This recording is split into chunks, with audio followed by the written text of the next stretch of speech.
నమస్తే అండి. Welcome to social post. నేను వెల్లి చక్రధర్. ఒక 60 ఇయర్స్ దాటిన ఇన్వెస్టర్స్ ఎవరు కూడా ఇట్లాంటి డెసిషన్ తీసుకోకండి. ఇది నేను చెప్తాను. ఒక కేస్ స్టడీ ఉంది యాక్చువల్‌గా.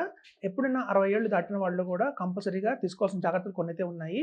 ఇప్పుడు నా దగ్గర ఒక ఇన్వెస్టర్ వచ్చారు. ఆయన ఒక రిటైర్డ్ బ్యాంక్ ఎంప్లాయీ.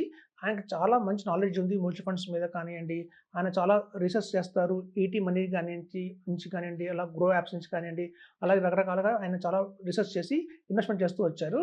సో, నా దగ్గరికి ఒక 1 ½ ఇయర్ బ్యాక్ వచ్చారు. రావడం జరిగింది. ఆయన దగ్గర ఉన్న మ్యూచువల్ ఫండ్స్ అన్నీ నాకు చూపించారు. ఇలాంటి ఇన్వెస్ట్‌మెంట్ చేస్తున్నాను, ఇట్లాంటి స్కీమ్స్ ఇన్వెస్ట్‌మెంట్ చేస్తున్నాను అని చెప్పి. అందులో నేను చాలా ఒక 30 ఫండ్స్ దాకా ఉన్నాయి. నేను అందులో కొంచెం కరెక్షన్స్ చేశాను. ఈ ఫండ్స్‌లో మీరు ఇన్వెస్ట్‌మెంట్ చేయకండి. ఇది బాగుండదు.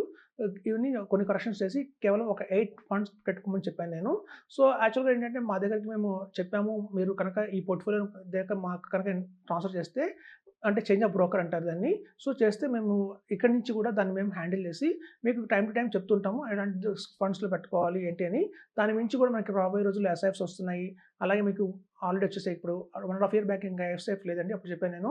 ఎస్ఐఎఫ్స్ వస్తున్నాయి. అలాగే పీఎంఎస్ మంచి ఆప్షన్ ఉంది. అలాగే ఏఐఎఫ్ కూడా మంచి ఆప్షన్ ఉందని చెప్పాను. కానీ మీ దగ్గర చూస్తే రెగ్యులర్ ప్లాన్స్ ఉంటాయి కదా!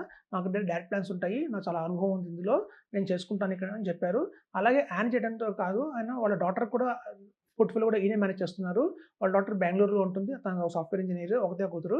సో, తన దగ్గర కూడా తన ఈమెయిల్ ఐడీ కూడా తినే ఇచ్చేసి అంటే ఇప్పుడు చూడండి మనం ఈమెయిల్ ఐడీ, మొబైల్ నంబర్ కూడా ఆయన ఫాదర్‌దే ఇచ్చేయొచ్చు. అక్కడ ఫ్యామిలీ ఆప్షన్ ఉంటుంది.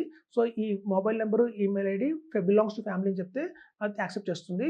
సో, అలా ఫ్యామిలీ అని ఆయన మొత్తం ఆయనే మేనేజ్ చేసేవాళ్ళు.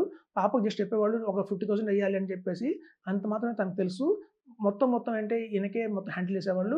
సో, ఈయన దగ్గర ఉన్న పోర్ట్‌ఫోలియో 1 సీఆర్ అలాగే వాళ్ళ పాప పోర్ట్‌ఫోలియో ఒక 5,00,000 ఇన్వెస్ట్‌మెంట్ చేసి ఫర్దర్‌గా ఎస్ఐపి చేస్తుంది ఆ పాప.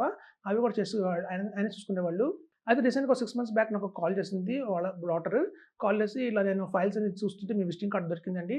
నాది యాక్చువల్‌గా మా ఫాదర్ నా పేరు మీద ఇన్వెస్ట్‌మెంట్ చేస్తుండేవాళ్ళు. కానీ అక్కడ ఎలాంటి ఇన్వెస్ట్‌మెంట్స్ ఉన్నాయి, ఏవి ఇన్వెస్ట్‌మెంట్స్ ఉన్నాయి నాకైతే వాటి మీద జీరో నాలెడ్జ్ ఉంది. సో, మీకేమైనా తెలుసా అని నాకు కాల్ చేసింది. సో, నేను చెప్పాను మీ ఫాదర్ అప్పుడు నాకు గుర్తొచ్చింది. యాక్చువల్‌గా అన్‌ఫార్చునేట్‌గా ఎక్స్‌పైర్ అయ్యారాయన. ఇప్పుడు ఆ పాపకి ఏంటంటే దాని గురించి తనకేం తెలియట్లేదు ఎలా చేయాలి, ఏం చేయాలని. తనకి మీద తనకి అవగాహన అయితే పూర్తిగా జీరో నాలెడ్జ్ అయితే ఉంది.